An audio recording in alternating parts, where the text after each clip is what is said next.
What's good, guys? OJ here. Welcome back to another video. Today we've got some great information for you guys, but before we get into that, please make sure you hit that like button, subscribe if you're someone new, and click that notification bell to get my videos first. Now we're starting off with Yatsunori Mitsuda and why there is something that's gotten me even more hyped, even more excited than I already am for Xenoblade Chronicles 3, and it's something that the great producer of the game when it comes to the music and Ace, Mr. Yatsunori Mitsuda, had to say via Twitter. And man, I mean, this is something that I haven't really seen before him do, but the fact that he's doing this well more than a month before the release tells me that we are in for something special. So via Twitter recently, Yatsunori Mitsuda, who does the production of the music in this game, which by the way, the music is absolutely just beautiful when it comes down to it,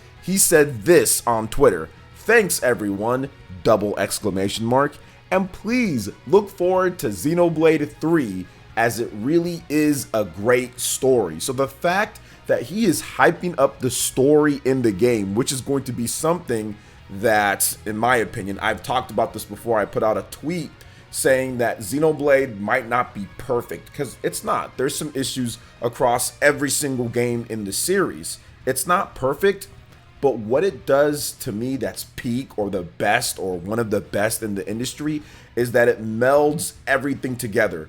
The combat with the characters, with the story, with the lore, with the music, everything just kind of melds together to make it uniquely Xenoblade and give it a type of appeal if you understand, if you truly understand the story and the plot points and the characters and what's happened. It just makes it just at another level. I've never played any other game that has this type of feeling over me when it comes to it all being involved. We're talking, 3+ games in the series. So we're talking Xenoblade Chronicles 1, 2, Torna, Future Connected. X is a different thing, but there's theories how that can connect and how everything happened there. So for me, when you put everything together, the sum of that just creates just this euphoric experience that's just incredibly unique, and why you see so many super fans, like mega fans of the series, that get extremely passionate when it comes to Xenoblade 1 or 2 or Torna or whatever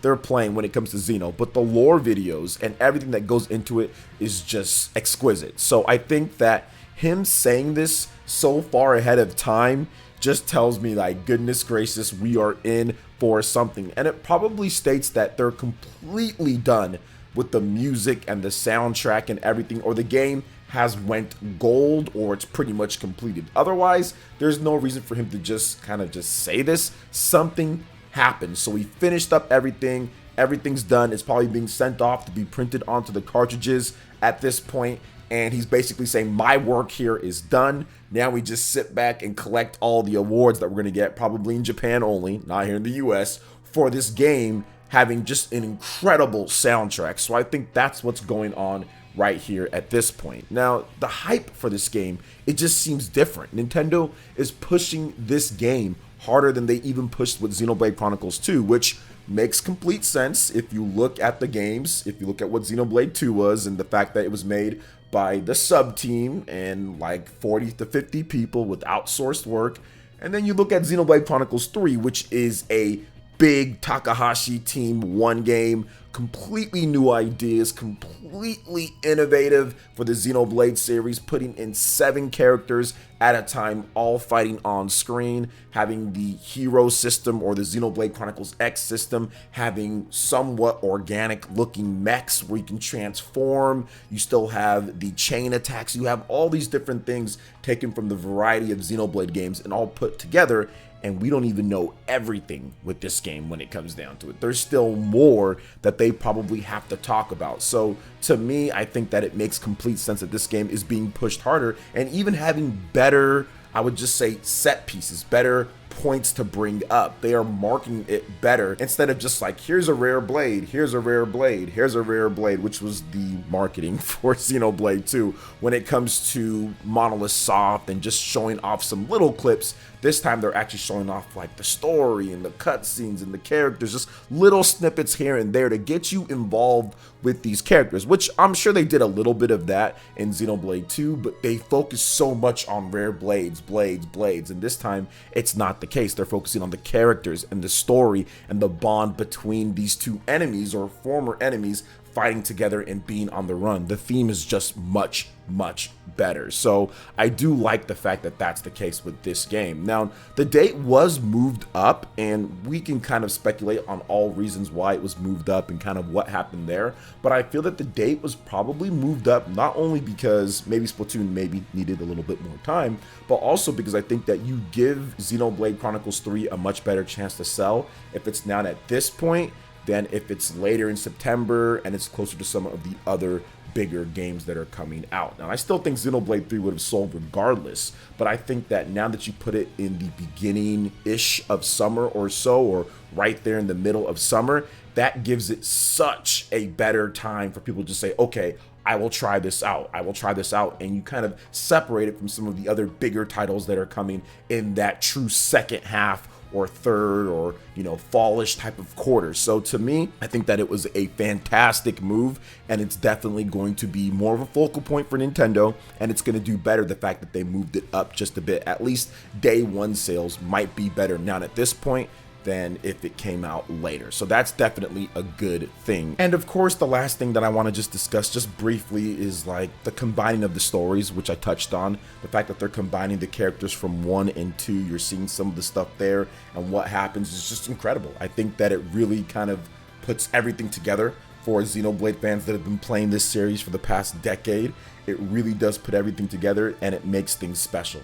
And it makes things really special. So I'm very happy to see that they are having characters from Xenoblade 1 and 2 and locations and things, and kind of connecting it all to a brand new story with new characters that you're using too. But man, I am excited because you know about that hero system, right? That hero system, it leaves the possibility open that potentially we can use other characters from Xenoblade's history as those hero characters. Like, it really does. So I'm getting kind of giddy even talking about it, which I alluded to a little bit beforehand. But what are your thoughts on this, guys? Where is your hype level? I know for me, it's over 9,000. We pulling out the old school memes here. It's over 9,000.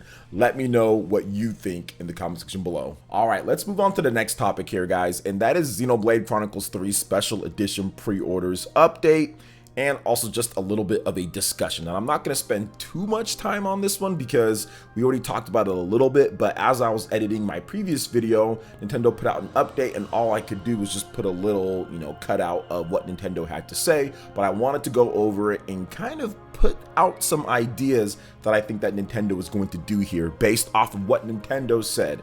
So recently, Nintendo put out this tweet: pre-purchase of the special edition will be made available again at a later date. An update will be provided once that timing is determined. So, like I talked about before, this was a bona fide disaster for Nintendo, for Xenoblade fans. The My Nintendo site, the amount of traffic coming through, the amount of bots and scalpers and people just trying to rush to get this was just nuts. It was just insane.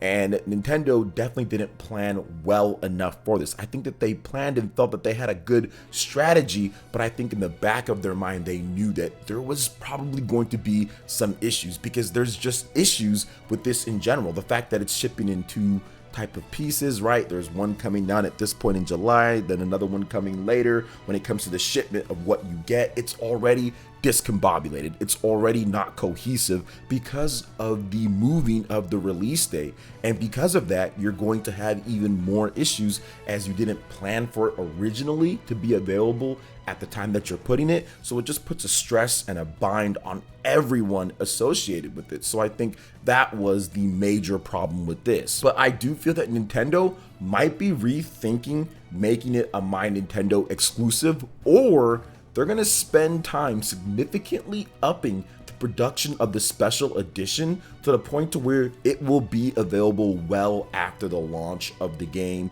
Maybe not just like a couple weeks or a couple months, but they will continue distributing that for a longer period of time. That's what I'm thinking, because for them to give an update or for the decision to be made, which probably went all the way up to Doug Bowser, obviously, with marketing and everything, and maybe even back to Nintendo in Japan, I think they probably all sat down, you know, we're on a conference call and we're like, okay, this is a disaster, what's going on here? So they probably just said, hey, look, let's just say we're done with it right now, okay, we're done with it. Let's not worry, let's put together a new strategy or plan, which could involve going back to other retailers and figuring something out for this two-piece type of distribution, or potentially saying, hey, we're gonna have more once September rolls around. You will be able to pick it up on My Nintendo complete with everything, or you'll be able to buy it at other places like Amazon or Best Buy, complete with everything in one shipment, not separated like people are going to get when it comes out in July. So that's what I'm thinking, because you don't just make this type of update pretty much the same day that everything was happening, unless you sat down in a conference call, they went through everything, and then they told their social media person to, okay, put this, because they are definitely rethinking what they're going to do and probably fortifying and looking at tech-wise My Nintendo and what they need to do now that they've seen all of the havoc that this has cost, because they use Amazon services for their net stuff that they're doing, which is really quality.